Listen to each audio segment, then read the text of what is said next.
I'm very confused. Oh, God, that's what I needed.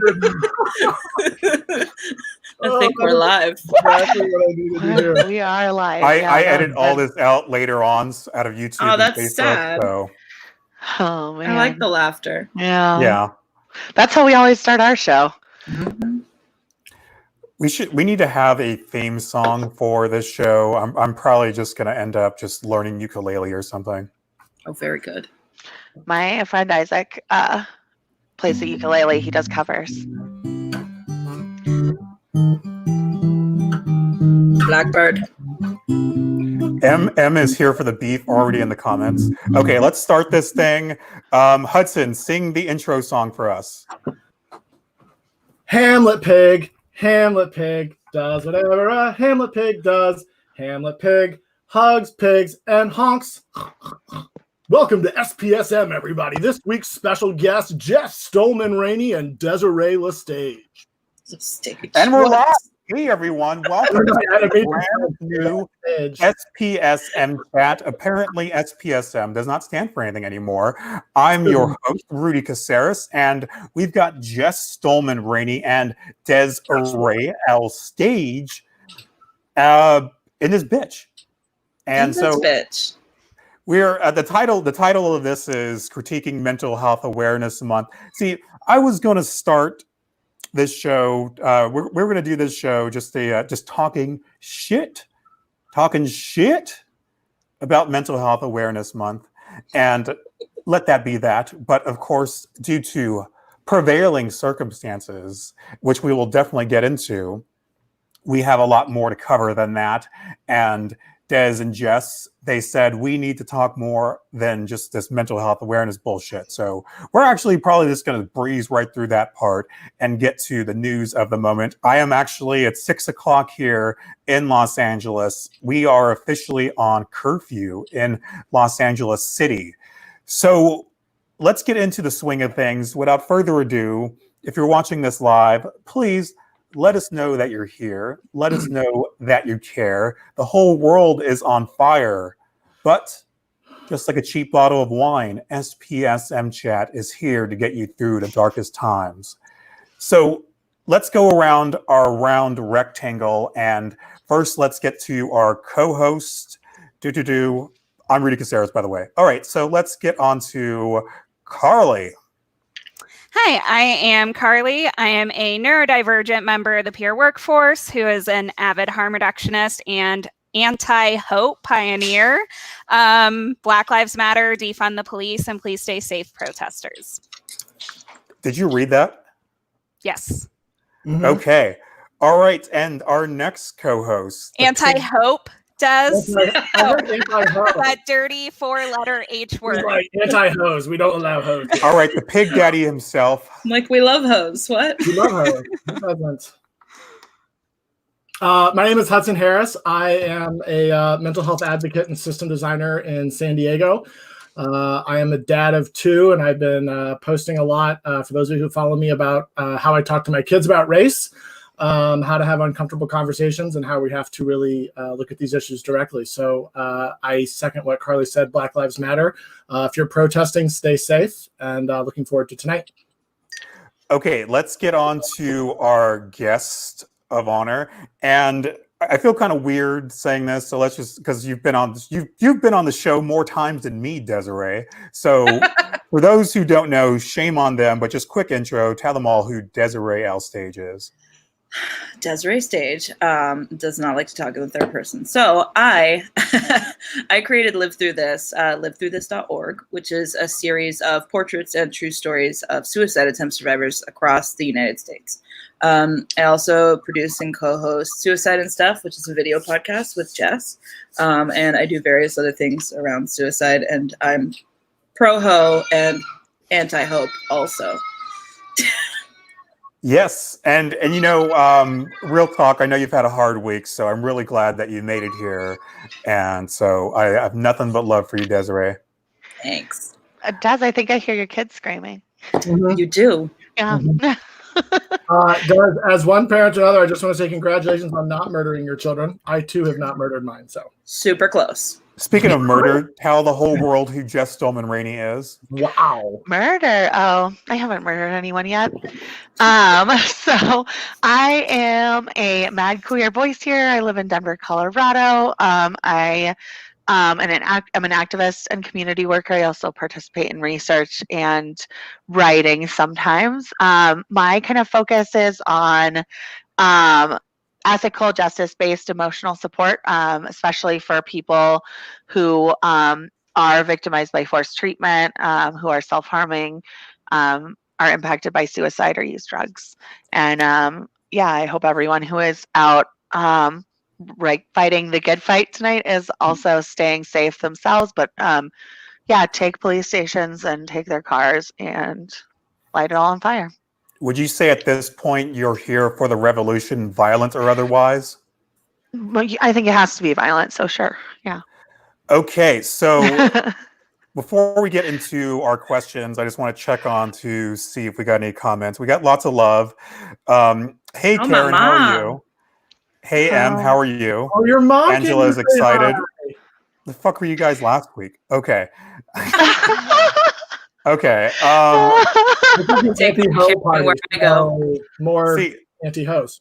Yeah, I know. Like we've got two just pro hoes in here. I mean, Carly's a hoe too. So we've got lots of love here. We're gonna have as weird as it sounds. Like you know us.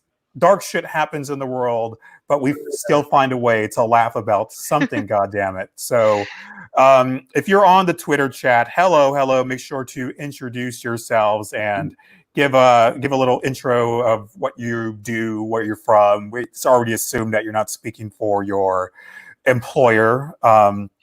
So hey Ashley, hey Krista, how you doing? Who is also moderating the chat.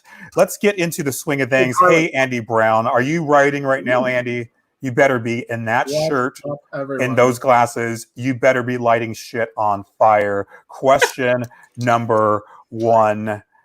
Let's put it on just me. No. Does Mental Health Awareness Month still matter? Why or why not? Let's get to Dese'Rae. Fuck, putting me on the spot. No, I don't think it ever mattered. I usually don't participate in it, honestly. I don't think that I've really recognized it on any of my pages, any of them. All the months are Mental Health Month, but also like right now the whole world is burning. We're in the middle of a pandemic. Like I'm not here for a fucking awareness campaign. Like I'm here for real content every day, and I don't care what month it is. Also, May is my month. It's my birthday month. Fuck Mental Health Month. When's your birthday? May 6th. Well, happy belated birthday. Thanks. All right, Jess, what say you? Jess Stohlmann-Rainey. Oh, you are going to introduce me like that every time, huh?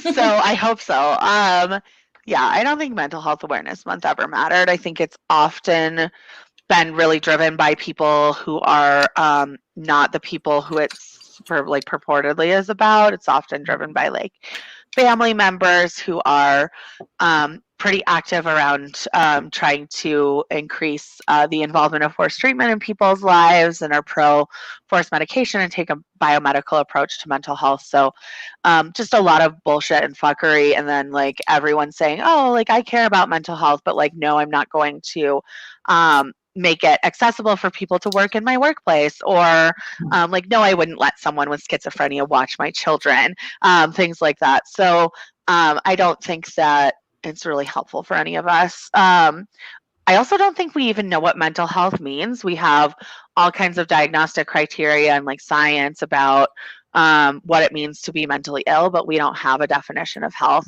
to begin with.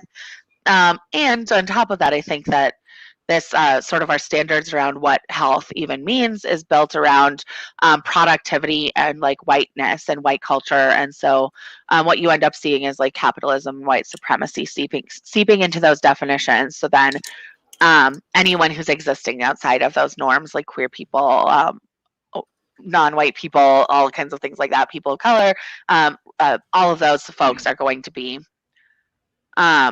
defined as automatically not healthy. So lots of bullshit there as well. There's also sort of this recovery destination that's often involved in mental health. Like once you've arrived at being recovered from your illness, then you're never allowed to have a bad time or have experiences again. So it's sort of this like binary definition of health and illness that's not very helpful for people in their actual lived experiences. I think that's all my beefs with Mental Health Month. Mm-hmm. You know what's bizarre to think of is that we actually met at NamiCon in Denver a few years ago, and it's amazing to look back, like how far we've both come. Yeah, well, Nami is like sort of the leader of the charge of the fuckery. And I think that conference was really interesting because I didn't know very much about Nami back then, actually, which is weird. Oh wow. But yeah, that conference was really interesting. One of the founders of Black Lives Matter was there. And I think that's complicated because I think she's pretty actively involved in being like pro forced treatment in some different ways. So there's some complication there with some of the other things we're going to talk about, I think. It's the one from Bedlam? Yep. Yeah. Okay. I love All right, that let's movie. get to Carly, question number 1. So I don't really think awareness campaigns do much of anything. I think that there is a very small section of the population that they might present new information to. But I think it's just this like feeding into the hope industrial complex where we can talk about mental health and have all these things for wellness. And we're going to have like masseuse therapists come into your office for just this 1 month. And it's like, cool. But I also work like 11 other months of the year. And that would also like be really helpful. So I think it's just a really opportunistic time for people to pretend that they are really supportive of mental health and build these practices into their work, and then everything kind of disappears. It disappears by the end of May. I feel like everyone goes in really strong the first week, and then it's like you don't hear about it. I think especially right now that it doesn't make any sense to be discussing this if we're not actively discussing getting justice for Black people and people of color within mental health systems. So I think that's kind of the turn it needs to take. Where is your fridge, Carly? That way. Question number 1, Hudson Harris. What was the fridge question? Just happened. Just you. Yeah, we'll talk about that later. We're trying to talk about serious shit now. Is your refrigerator running, Hudson? I'm gonna go catch it. Yeah, don't check on it right now because it probably isn't. I have like a weird. So first off, I'm feeling pretty plucky and pissed off, and so I'm gonna use a lot more curse words tonight than normal. But like, the whole concept that we want to feel good about feeling good. What did you call it, Carly? The anti-hope establishment. What was it? The hope and Hope industrial complex. Oh God, I love that. Like, can Krista Marie, can you tweet that out and tag me and everybody else? Hope industrial complex. That's and amazing. Des needs to make shirts. Do you mean Des Lestage? Yeah, she does. Why are you I can like make a this? GIF. I just really like shirts. I love shirts. I wear them most days.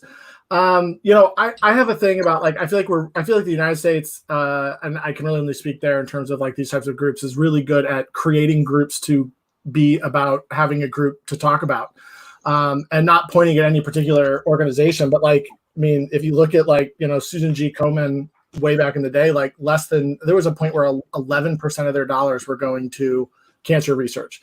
And I feel like Mental Health Month is a lot like that. And like maybe, Susan G. Komen may be a lot better now. I don't know. That was, 4 or 5 years ago. But like we have this tendency where we want to feel good about the opportunity to feel good. And instead of like showing up, standing out, advocating, trying to help people, we just want to like make a donation and go on. And it doesn't mean that those donations aren't good. Fuck, I make donations on Facebook all the time. Like it's the biggest dent in my bank account is the fact that like I can just go click and now Facebook does it. But I think Mental Health Month is bullshit. It's year round. It's every day. And like the thing that like I work on so much with like the system design work that I do and the things that I push is it's not enough to want to do good. We have to have the uncomfortable conversations about race and equity, and we have to look at everything through lenses that apply that. And like if you look at like NIH funding for people of color and mental health, it's abysmal. Like the vast majority of mental health research out of the NIH is white middle class. Like that's what it is. And so, you know, I think to me, the concept of mental health month is really, it's bullshit. And I'm a big fan of the Hope Industrial Complex. And Carly, you know, my sister and I have this thing, like, for those of you who know me, like 2019, and honestly, 2020 has been kind of a kick in the teeth as well. But 2019 was just bonkers bananas. Like I lost, my nephew died to cancer. I lost 2 uncles, 2 friends to suicide. My dog died. Just like it was just like one after another. It was crazy. And my sister and I both now say, fuck hope. Like hope is not a strategy. Hope is not a plan. Hope doesn't get shit. Like we're either going to work hard at it, we're going to get good at it, or we're going to work hard at it, we're going to make our own luck. But I'm with you on the anti-hope. Like it's hope doesn't help. Like you have to have more. All right, before we get on to question number 1, let's get to Did some... we just do question number 1? What? Sorry, I'm like, oh yeah, sorry. Before we get on to question number 2, deuces. you're flustering me, Hudson. Am I? Yes, you sunshine, who actually be here next week, says this whole conversation should be heard by everyone. That is true. Please share it on all the socials. Cheryl Boswell, sorry if I cover everyone. Hi, everyone. I call publicly funded mental health organizations focused on quote unquote awareness, stigma, soft style approaches to mental health, like walk-in clinics, corporate mental health. There is no intersexuality, no deference to grassroots, community-based lived experience, structural and systemic change. Cheryl goes on to say individuals are elevated to celebrity status, but those individuals don't use their platform to build movements or communities to lift and elevate others, to advocate for change, to rock the boat, to challenge structures that reinforce discrimination of people with mental health disabilities. Yes, you sunshine on on Periscope says so many of us start out in advocacy learning quote unquote recovery, and you are not alone. It's oh man, that's the truth. Is that the same thing with me? Is that's all we know? Like pretty much a lot of us, like when we first start out, we wear the green ribbon, all that stuff, talk about stigma, and so we need people like Des and Jess to deprogram us and to educate us, and that way I started that way too. Yes. Well, I did too. Yeah, you were definitely one step ahead of me. Let's say that. On the Twitter, Marshall says, I'd say this month may not look helpful for some of us, but in many cultures and communities, a whole month around this means the world when it's never discussed outside of such a month. Sarah Schuster, who is in LA as well, so hoping that you're staying safe, says, good things. She's watching now, so that's awesome. Let's not screw up because Sarah Schuster is watching. So Julie Wells says, SPSM alum, come on. I think it matters because I think that it takes specifying a month for people to pay attention for mental health, so be it. I truly believe that mental health is still a stigma and it needs to be less of one. So yes, any awareness is a plus in my opinion. Joelle Marie, who has the night off, says, yeah, I don't know. I used the hashtag this month to share super fucked up shit that happened to me. I was hurt and abused and neglected by providers, teachers, doctors, by college, nurses, mental health system in general. But it's more important to listen to NAMI, I guess. Ashley J, former guest, this will be the last one. Mental Health Awareness Month tends to be performative. I dislike how influencers and companies are suddenly pro-mental health during May. I do think Mental Health Awareness Month is useful for Black, Indigenous, people of color folks because mental health is not a thing we talk about. Question number 2. Wait, hold on. I want to talk. Wait, can you go back to the 5 people? No, the 5. Yes. We picked the grid that you want. Here's my thing about like money from corporations. Are corporations evil, money grubbing, and trying to get every penny out of us that they can? Absolutely. Totally. But if they give money, it doesn't make them any less evil and trying to get money out of us and grind us in the ground. But fucking take money from any, I don't know. Like Steve Irwin has this whole bit before he died about like how he always wanted money to buy land to preserve nature. So yes, the corporations are bad.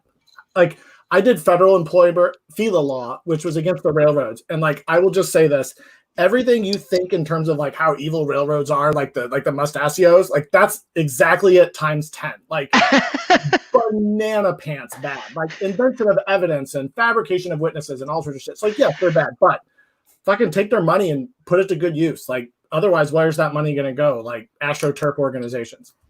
They don't give it to people like me. Well, then we should start fucking. I'll give you money. Well, I mean, there we go. We're off to a good start. We're obviously. Wait. I want to get a. Look, he told me he was money. He told me he was going to shave his nipple for me, and he didn't do that. So he said it for us, not just put you. your nipple where your mouth is. Well, I'm sure Andy Brown will do that. Okay, so we're obviously killing time because Jess needs to get drunk to say fucked up shit. But in the meantime, let's just get to question number 2 because it's Mental Health Month related again, and we can kind of just burn through this one. Question number 2. And what are some issues that are not talked about enough during Mental Health Awareness Month? Take it away, Des. Why do you keep doing this to me? Look, There has to be an order. I didn't prepare for this. It's alphabetical. Des, do you want to tag team it? It's Do you want me to tag biographical. team with you? I'll mention a word and you can do association. Do we want to tag team? Tag team? I mean, like Jess said, I this is not driven by people who it is supposedly for, and everything should be. But when people start talking about their experiences, they get shut down if it's not the right narrative. I was having a conversation about this with a friend the other day, who said they have someone close to them who died by suicide, and they kind of want to share some stuff that came directly from that person that might be triggering for people who are living or is not part of the grief narrative, is not part of the safe messaging narrative. And it's like, well, it's coming from that person. Like that is important. We need to know more about these things from the people they're from. So like, even if it's hard to read, for me, it was really important to read that content. And I was like, they're not here anymore, but that's still their voice. And that's an important part of the conversation. And we're not focusing enough on things like that on Mental Health Month, Suicide Prevention Month, Monday, Tuesday, Wednesday, Thursday, Friday, Saturday, Sunday. That's all I got. Jess? Okay, so we don't talk about any of the things we should. Basically, we talk about just like, wow, like if you drink some water, you might feel better. Or like, here's a meditation app you can use. It's like things that's really going to help when I'm being like picked up by police and dragged to an institution and locked up there for who knows how long because the law supports that. So yeah, we should be talking about power and capitalism and racism and how providers learn to do this work on the backs of the people they're supposed to be serving. So they should have respect for those folks. We don't do any of that. So that's my short version. I can do a long version if we have more time, but I would rather talk about the other stuff. Speaking of short version, let's get to Carly. Come on. I'm going to call it a low blow. That is low. How tall are you? I am 4'11" and a half. And a half. Are you sitting on a pillow? I am not. Wow. Rudy's going to get stabbed. Rudy, you're about to move to my neighborhood. So like, I can find people. Bring it on. I can bust Carly looks like somebody who knows how to shank people or knows people to shank people. And if I don't know how, I'm a quick learner. Aww. I mean, how bad can you get it? Like we play Dungeons and Dragons. We know. Yeah. Guys, my kid makes a shiv out of every toy he owns. He can handle this. Just choose them all to a point. That sounds terrifying. He's already a toddler, which is already terrifying. Gross. So I think we talk a lot. I'm going to mirror like a lot of what Jess said. We talk a lot about how to be complacent and how to feel better temporarily, like get through a day. But we're not talking about any of the systemic injustices that happen, any of the structures that keep people who are really impacted by negative mental health. What's keeping them marginalized? Like, we don't talk about any of the ugly stuff. It's just, you want a yoga mat, or have you tried deep breathing, Have or you tried any essential oils? here's a get well card. Now we have like mental health get well cards, which, like, if I'm depressed, please don't get me one of those unless it also like comes with a massive to-go order. In which case, I probably won't read the card, but I will really love the food. So, But we can send you memes for it. You like Yeah. that? Yeah. yep. All right, let's hear from the strategist. Yes, I agree with everything that's said. Let's get to the other questions. Like, there's nothing else. I mean, just what I would say off of the first thing. I'm like, yeah. Okay, so before we get on to the meat and potatoes, I just want to make it clear that Andy Brown will shave his nipples for free. So there we Very go. good. Let's do shaved nipples calendar for Live Through This.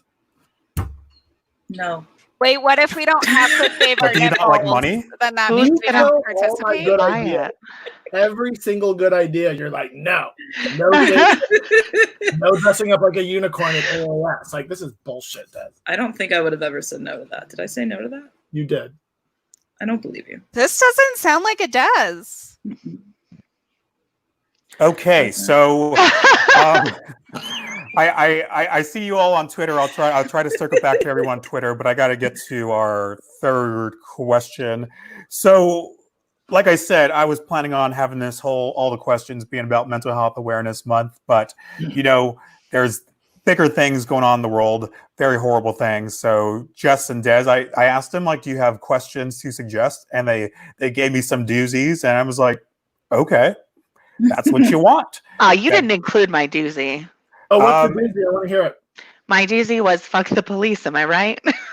I totally give full reign, and this is actually fun. Let's see how we have like 28 live viewers right now, 30, and so let's see how low we can drive it. We're about to piss some people off, and I'm okay with that. So let's get to the third question. Question number 3. What can we do as a field and community in the wake of a public murder of another Black person by police? Take it away, Dese'Rae L. Stage. Come on, I hate this order. Skip me. Come back later. Dese'Rae on the stage, not ready to talk. Jess Stohlmann-Rainey, ready to talk. Okay. So I think that the first thing is that we recognize that fundamentally all systems that we participate in are built on white supremacy, and that we can't do work that allows people to live the lives they choose, which I think is the goal to me of like anything that you would call mental health work. We can't do that unless we are working actively in dismantling those systems and challenging how they're showing up in our work. So we have to recognize how deeply embedded white supremacy is in our work. So there's these ideas about there's one right way to do things, there's one right way to be, perfectionism, all of those kinds of traits we have to recognize.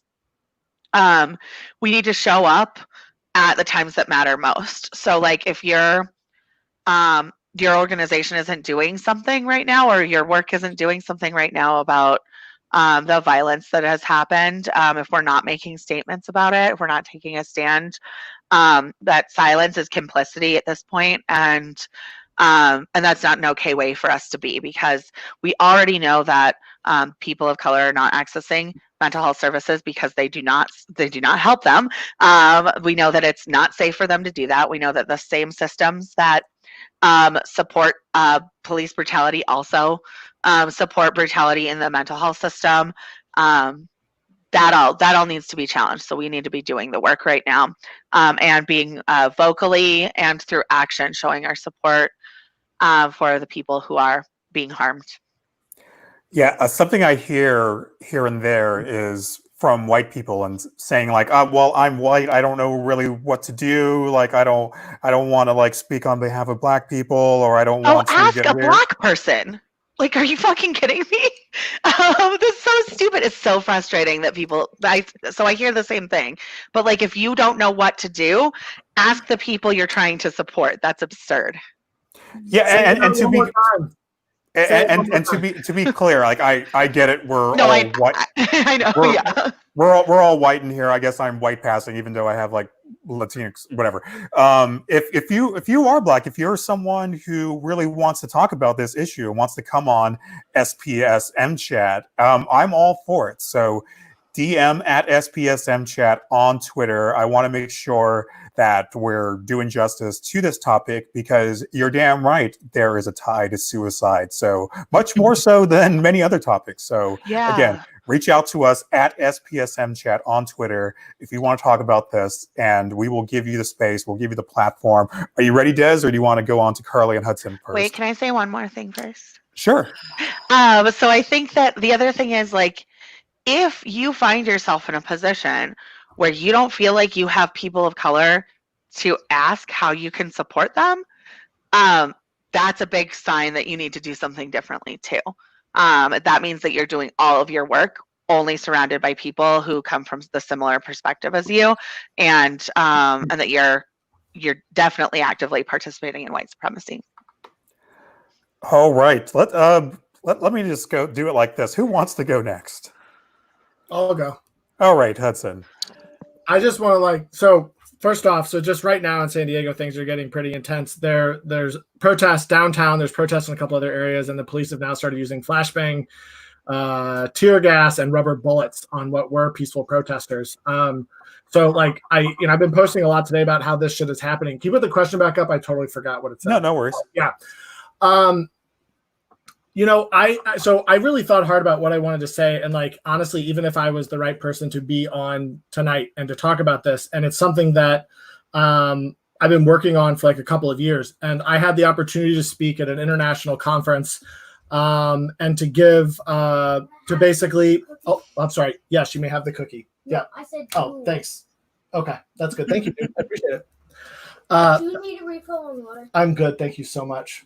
That You're was live, really y'all. sweet. That was really sweet. Good boy. And I think just a little bit of context. I talked about this some on social media today. When my family and I moved back to St. Louis, it was 3 weeks before Mike Brown was shot. Von Derek Myers was shot 6 weeks later, 6 blocks from our house.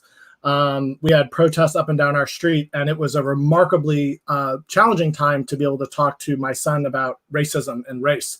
And, I posted today about when it's okay to talk to your kid about race and how to do it and just some different things. And, all of that was really leading into this conference a couple of years ago where I had the opportunity to get on a big stage, and they wanted me to do stuff that was not for me. Like one of the talks was literally, Hudson, white cis male, can you put on a talk on International Women's Day about mental health? What the fuck? Right? So I talked with a lot of my friends, and I'm like, this doesn't really make sense. And I learned a really important lesson. They said, look, if you're given a platform or you have a voice, stepping back and saying this isn't what I should be doing is not necessarily the right approach. Your job is to give a voice to those who don't have one, or those who need a broader voice or a bigger voice. And so I did that, and I brought people of color, I brought women, and I made a panel, and I literally started by saying, hey, my name is Hudson, and this is the last you should hear of me. And I turned it over to the guests. And I think that that's something that I really learned about like what we can do. And there's a lot of things, and I could talk for the rest of the showtime about things we can do after another incident like happened in Minneapolis. But that is something that has been a lesson that I've really taken to heart, is that if I have a platform, I have a duty to use it, and I have a duty to make it so that other people who can't be heard have the opportunity to be heard. All right, let's go to Des. Yeah, I just found out there was a shooting in my neighborhood and a 12-year-old boy got shot. It seems like he's okay, but this is just hard. Oh, this is hard. And I never know what to say. I'm actively working on being a better white person, and I don't feel like my language or no matter how much reading, I don't feel like I'm articulate enough at this yet, but I need to stop being a wussy and just talk. What I think, I'm going to piggyback off something Jess said. She said we need to all be vocal. And every fucking time something like this happens, do you know who's silent? AFSP, NAMI, AAS. AAS, in fact, their incoming president said something aggressively fucking racist at the conference, and no one has done anything. I keep hearing that things are happening, but nothing has happened. how am I supposed to be a part of an organization where this is okay? Where we're not, like, the conversations are not happening. And anytime you try to bring up a conversation about racism, I get yelled at all the time. I'm a shit disturber. And it's like, no, guys, like, this is the world we live in. These conversations need to happen. They're uncomfortable. Conversations about suicide are uncomfortable. Get the fuck over it and figure it out. That's it. Carly. So honestly, I think a lot of what I was going to say has been said. I was going to yell at you, Des. I didn't want to be the one to go that my order was going after Jess, which is worse than going first.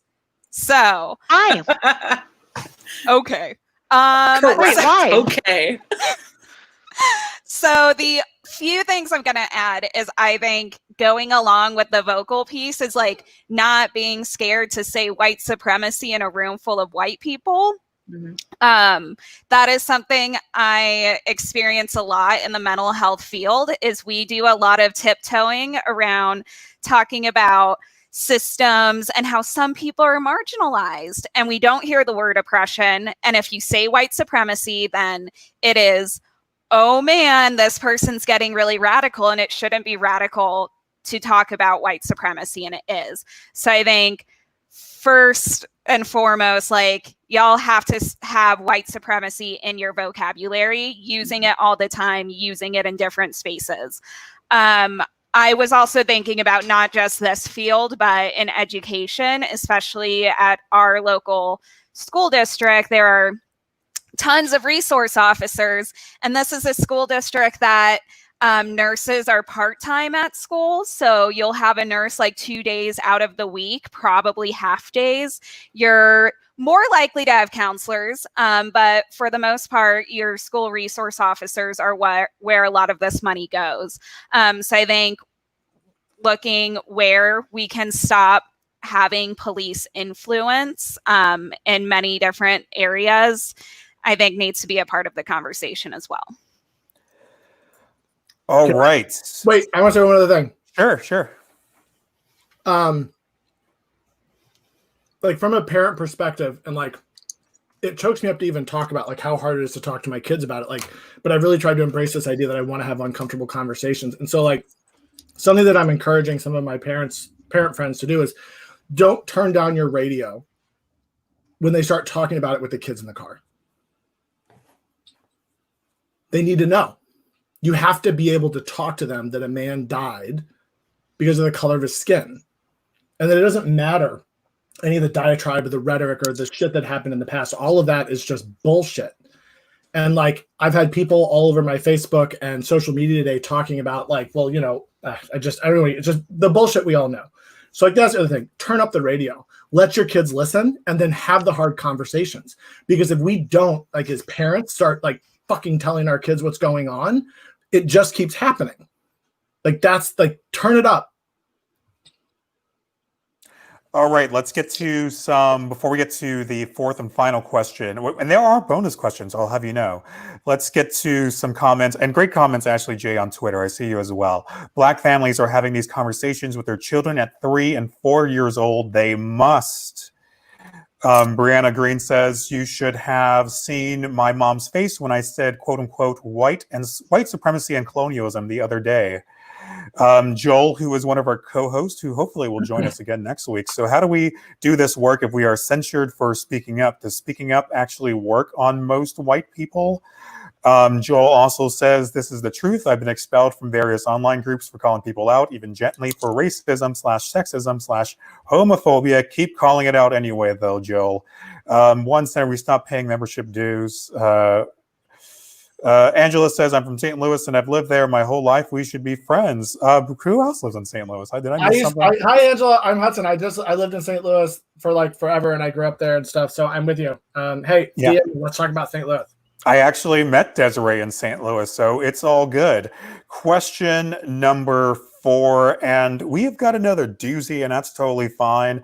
Question number 4, it is a long. This might be the record for the longest question. And I had to pare it down. What are similarities between systems of power that enable police brutality and the systems of power that enable forced treatment by mental health providers disproportionately with people of color? And I know this is a little wordy, and so Jess, thank God, Jess is here, and this was one of her suggested questions, is going to break it down much better than me. So without further ado, let's get on to Jess to break things down.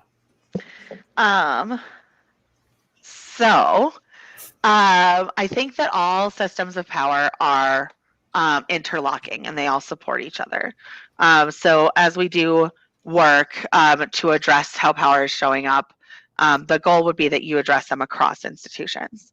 So you see replications of the same kinds of abuses of power happening everywhere. And then when you look intersectionally at the people who are experiencing them, you're usually going to see like disproportionate things happening to like people of color and queer people and mad people in different spaces. So a couple of sort of big things that are similarities to me are that you will see within these systems, you will see the use of force being used disproportionately with people of color, for example.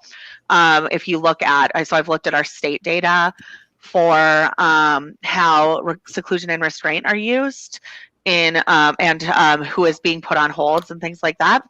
And what you end up seeing is that those kinds of interventions are used disproportionately with people of color. That's the same thing is true then for police. So police are people who are sanctioned to use force, just like people in the mental health system are sanctioned to use force. And you see them using that disproportionately with people of color. So these same systems are replicating each other in different spaces.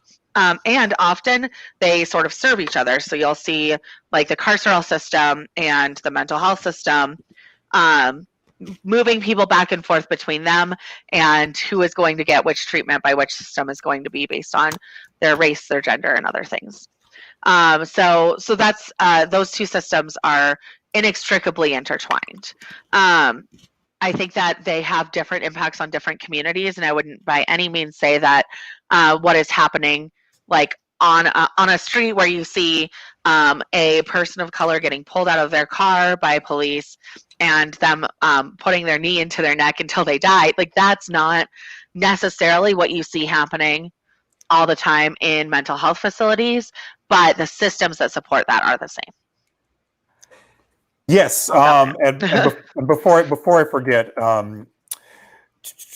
Shy Life 8 said on Periscope, this would have been a great show to have a Black mental health professional on. I totally agree. This was kind of a last minute shift. So like I had mentioned earlier in the show, if there is a Black mental health professional on, or anyone who wants to speak on these issues that we're speaking on right now from a place of privilege, obviously, please feel free to reach out, and that's totally fine.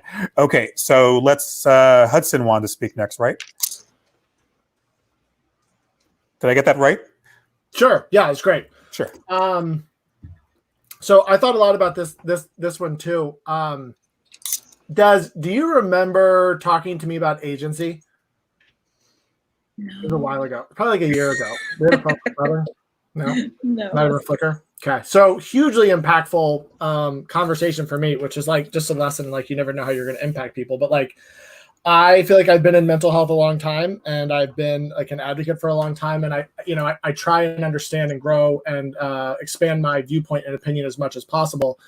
The concept of agency was something that I think had really escaped me.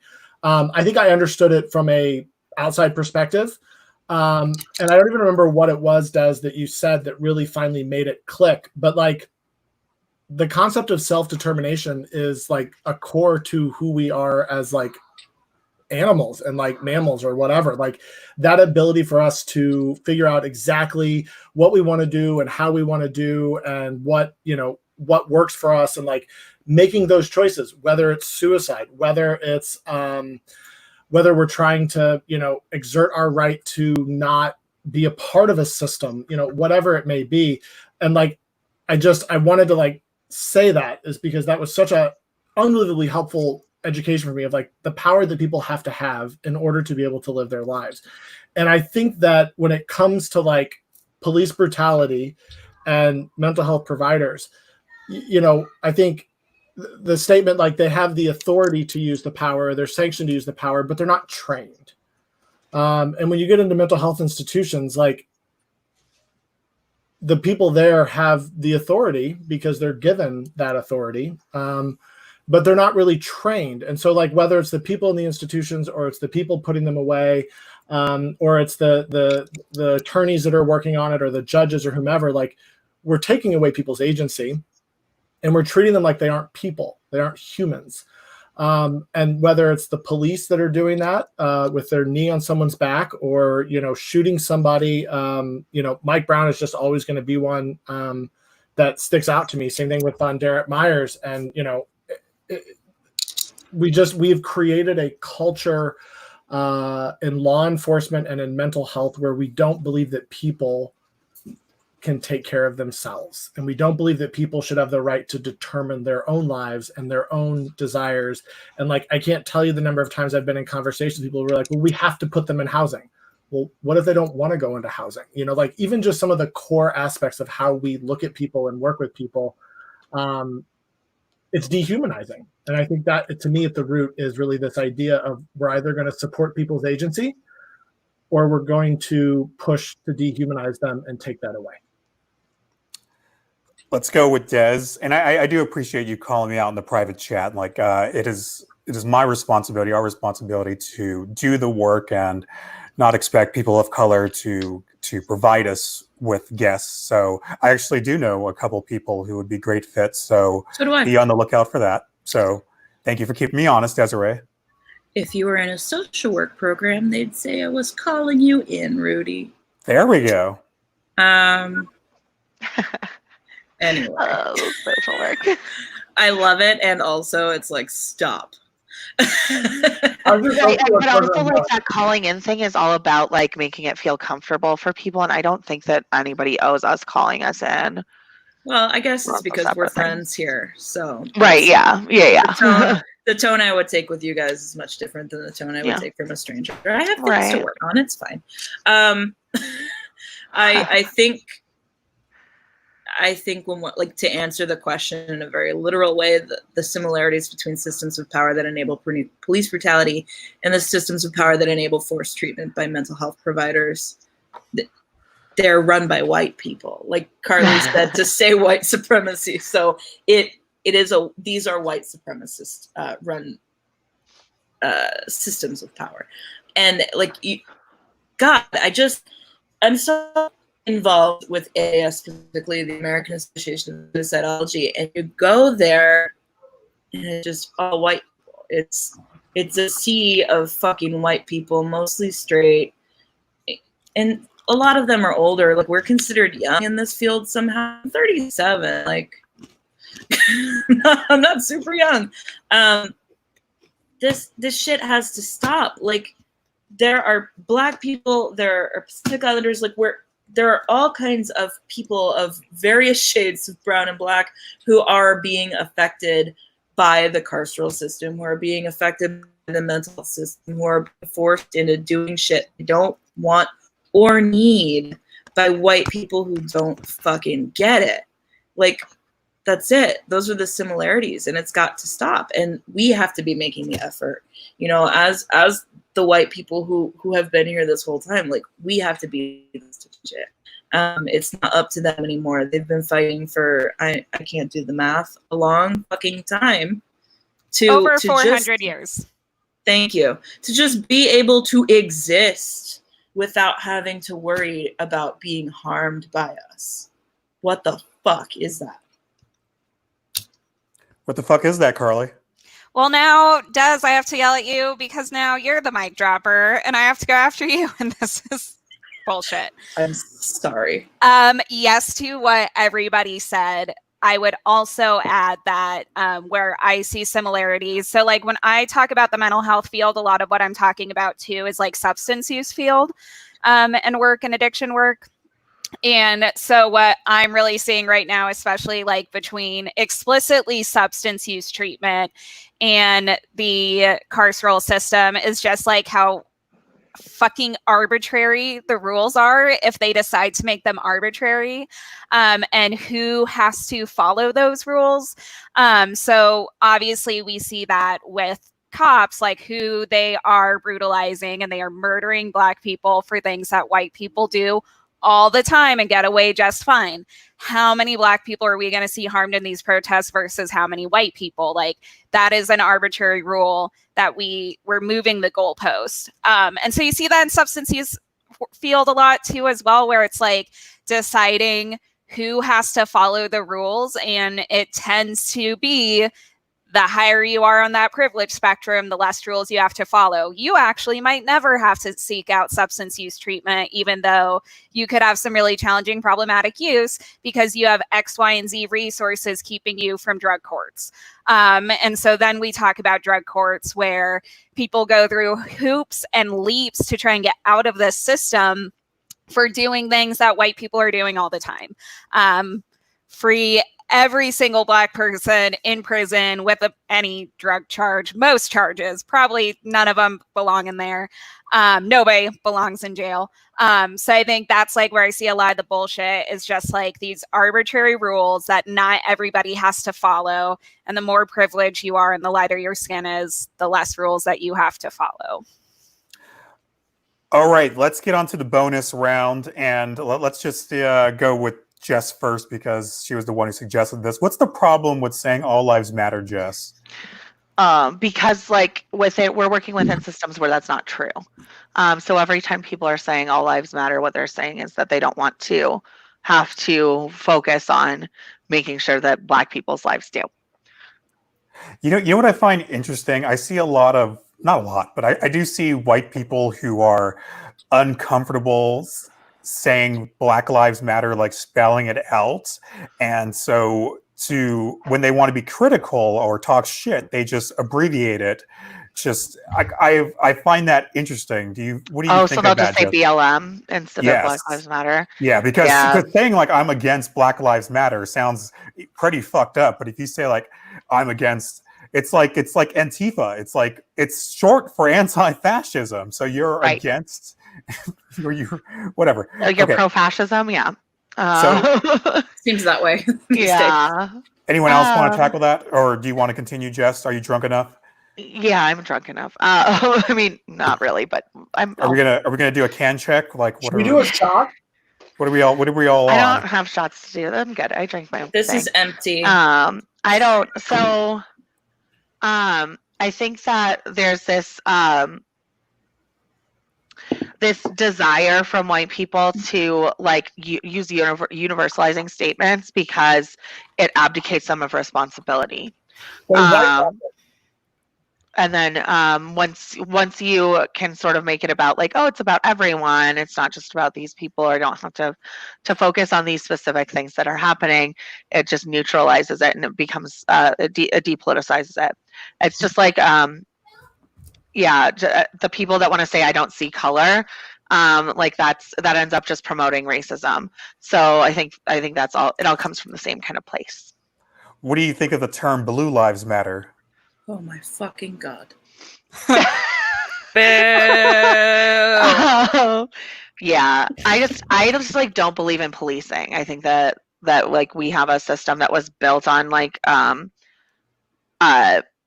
hunting. So police are designed to protect property, and it was designed back when people were considered property, and so they were supposed to find formerly enslaved people who escaped enslavement, and that's basically still how they operate, which is part of why we still see them brutalizing Black and brown people all the time.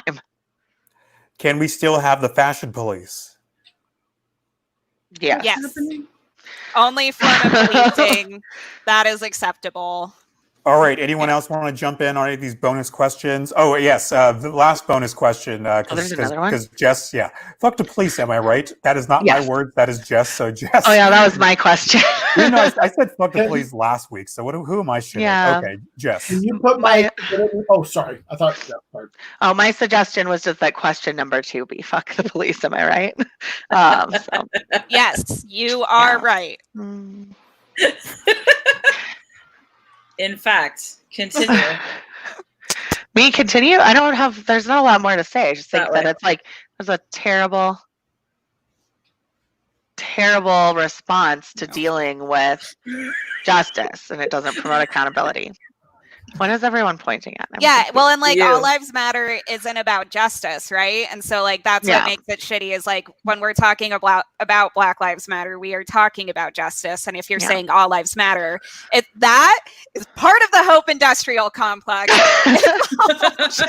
Fuck yeah, Carly. You're just trying to say that like all of us can be happy on this earth together, holding hands around the world or whatever that 80s. But without any campaign was. work. Without have any another- word. And No, just I like have another bonus question. I as would long like as to add. I'm nice Sure, to sure, everybody, then I'm fine. Where it's like, but being nice isn't serving justice, and nice isn't equity, and nice isn't. It Nice doesn't do anything. Nice is the worst kind of dick. Yeah. Yep. My phone is aggressively telling me that it's time for a curfew to start here. Yes. Now I have Awesome. lost the bonus question I wanted to include. No. Well, Was it God, about what the was Hope it? Industrial Complex? Does Or that cop. trigger anything? Oh, I got it. Guys, did you know that racism happens to white people? Is that a Post Malone quote? Probably. Oh, God. well, the Irish had it bad too. So Correct. Speaking All those of, potatoes. I watched Luck of the Irish again last night, which No. is a Disney movie. If No. any of you remember it, it is very interesting to watch in these times. But it is basically a white man coming to terms with needing to struggle in life. And he explains it's a heritage movie, and the heritage they explore is the Irish. And there is a woman of color, girl of color in there. She's a teenager who talks about how America, they're all immigrants and how they all just need to like work hard and they will reap the benefits of America. And it's okay because it's a person of color saying it to the Yeah, Irish Disney people. like consistently comes through with like rampant racism and Yeah, sexism just and look at homophobia. it. So- Disney The as an movies are institution. super racist. Yeah. Super. Yep. all right, before we get into final thoughts, let's get to some comments and tweets. Can you put my Andy meme Brown. up?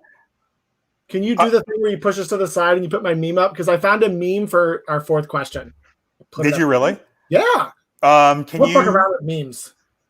Are you? Can you? Yeah, Can you text it to me and I can put Hashtag it? SPSM chat. SPSM. Yeah, I will text it What to you. is happening? There we go. Punto. Okay, so I made it bilingual, guys. there we go. I'm just going to try to get as many questions and comments. I'm glad the social work students are here because they need to hear this too. So great comments against Cheryl Boswell as well. Yes, you sunshine. Shut. Okay, Rudy, I texted it to you. Can you put it up? Sure. Hold on. Let me. I guess I got to upload it to StreamYard and everything.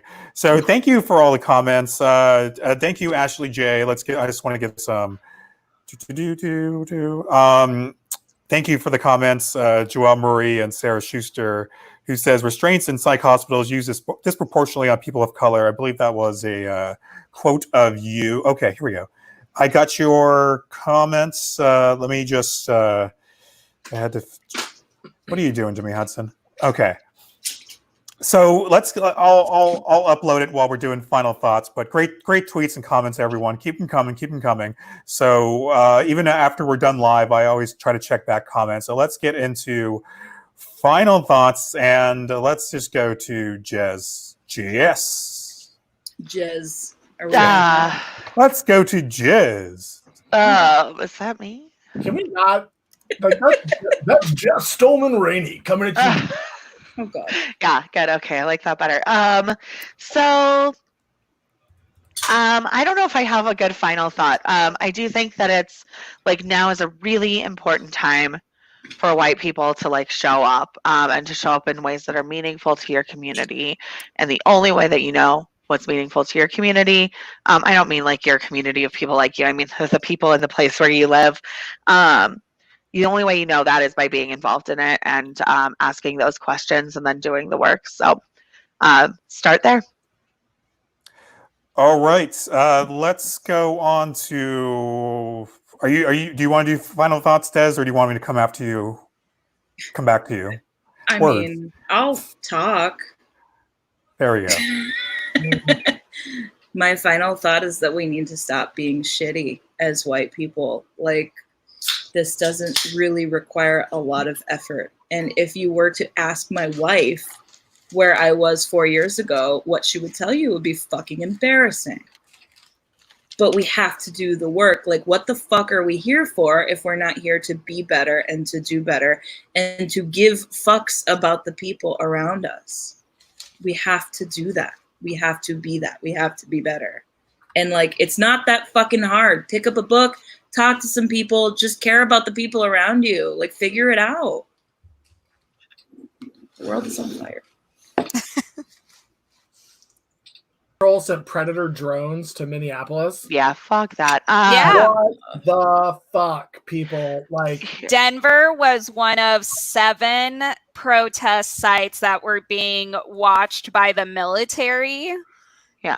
Which is also just like, first of all, Denver, but also anybody. So also destroy the military industrial complex and the Hope Industrial Complex. Chloe, I will can we get add some. I'll add a resource for street medics to the chat in case y'all are out. Oh, good. Yeah, No milk, thank you. water. Water and baking soda. Okay, let's go back to Hudson. Final thoughts, who clearly does not have a pig with him, but we'll make the best of it. No pig. God, I feel like we're right back where we were 6 years ago, and last year, and the year before last, and the month before that, and the month before that. Like, I don't know. I think if you want to understand how to make the world a better place, you have to understand how bad it is sometimes. And I think that there's a lot of people out there that, like, to me, like, the concept of mental health month was such a perfect entree to this, because, like, it's easy just to think, oh, well, this one bad thing happened and now people are going to be mad. And then, the president's going to go half cocked off on all the mocha choca bullshit, whatever. And then we're going to get past it. It's not. It hasn't stopped. It hasn't stopped at all. Like I say, it feels like we were 6 years ago, but the truth is it never stopped. And, we have to get comfortable with being uncomfortable.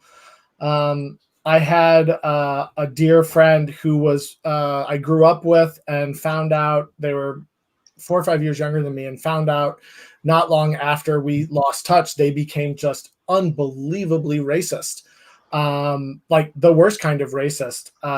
And they came to me in their sophomore year of college and said, you have any advice for me or anything like that? And at this point, I had written them off. And I looked at them and I had no idea what to say. And it popped into my brain when they asked the question. I lived overseas. I had the privilege of living overseas during college and went and studied abroad. And I said to them, like, you need to get out of the country and you need to go be somewhere where you're not in power. You need to go be a minority in a country where you don't have all of the systems and the institutions supporting you. And I never thought they'd listen. It turns out they did. And holy shit, did they become amazing humans. They disappeared into the literal jungle for like 6 years in South America and came back just like an unbelievable, like, empathetic, aware human about the concept of race and racism and what it meant to live it and what it meant to fight against it. And so I would just say is get uncomfortable. If you're feeling uncomfortable with any of the race discussions that you're having, good. Lean into it. Find people to talk to. And like, I can't, Jess, did you say it like that? If you don't have anybody to talk to, that in and of itself is a problem. Find people. And if you can't find people, go to Twitter, you'll find people, or talk to one of us. Get out of your comfort zones. And the biggest thing is talk to your kids about it. Talk to your friends about it. Like, casual latent racism is pervasive, and if we don't start saying that's inappropriate, we have to stop that, it won't. So fucking stand up and start paying attention. There it is. All right. So, and I will tweet that out if we haven't already. So, did everyone get a chance to do final thoughts? We kind of get on the order, so I want to make sure that I didn't miss anyone. We all good? Okay, so I know it sounds kind of weird to self-promote, but I want to at least give a shout out to Suicide and stuff, because you are doing great things on that platform and having great guests on and all that good stuff. Our co-host Joelle has been on before. Wait, the URL is wrong. Fuck me. Okay, what is it? It's suicide-in-stuff. Oh, fuck's sake, Rudy. Fuck's sake me, because I chose to buy that URL. Wait, I can't remember if I bought the other one. Look, change happened. Like okay, whatever. So who do we have to look forward to on the next few weeks, Des and Jess? I want to come on Suicide and Thought. Oh, Tuesday we have Jonathan Singer, president That's not the of racist one, right? AAS. No, that's not the racist one. He's incoming. Can't wait. Can't fucking To be wait. clear, That's Steven. I mean, just to clarify, all white people are racist. Yes. So, like, Yes. so I was you're about having to on type that into the chat. having noted Jonathan. racist Jonathan Singer. Jonathan, noted racist, is trying to not be such a shithead. Steve Stack, however, he's like interested in continuing to be a racist piece of fucking garbage. Anyway, so Jonathan Singer. Then on June 16th, we have Joelle Norse. I think you guys know her. We're going to be talking about autism. Then we have Anna Mueller. I think she was going to talk about positivism, or I can't remember. We're just going to talk shit. yeah, I love her. It's going to be great. Then middle of July, we have Dr. Frances Aberhalden. She's going to talk to us about suicide and incarceration. And then we have your fat friend again, because we love her. Yeah, I'm so excited. Okay. Gonna be my fat friend one day. So when is Hudson coming on? He hasn't asked us to come on. I would love to He do just it did. Well, let's. well, I'll give you a date if you'll shave your nipple on the podcast. Actually, I left when I wasn't on camera and it's shaved, but because there's kids watching. Well, they're long tuned out, but I okay. believe it's the female nipple that's offensive. Yeah. Right. Or the Male nipples don't get whatever. blurred out. They're Yeah. allowed Yeah. on Instagram. That. Yeah, if you have a man-identified nipple, We have to it's blur fine. out the female nipple. Thank you, Jess. Oh, Ashley J wants to come on Suicide and stuff. Sold. Yep. Let's do that. There we go. Okay, Man. we're making connections, and we are totally going to devolve right now. I know Hudson's got to go to man the fort, so that's going to do it for this week. Next week we're having on Joseph Pinola from U Rock Foundation and Janine Hoff for Where is the Sunshine? Oh my god. There we go. That is good. Okay, can you, Janine? Let's be honest. Can you just change the name of your organization at this point? Because I can't pronounce this thing. Next. Yeah, they're going to be on. They're going to be talking about music and shit. So Joseph might shave his head. I don't know. So we're going to be calling it a night before we get completely silly, which we'll probably do like once we go off live. So thank you, everyone. Jess is going to give the sign off line for SPSM chat. So take it away, Jess. Fuck the police. Woo! Black Lives Matter. Dese'Rae L and Jess Stohlmann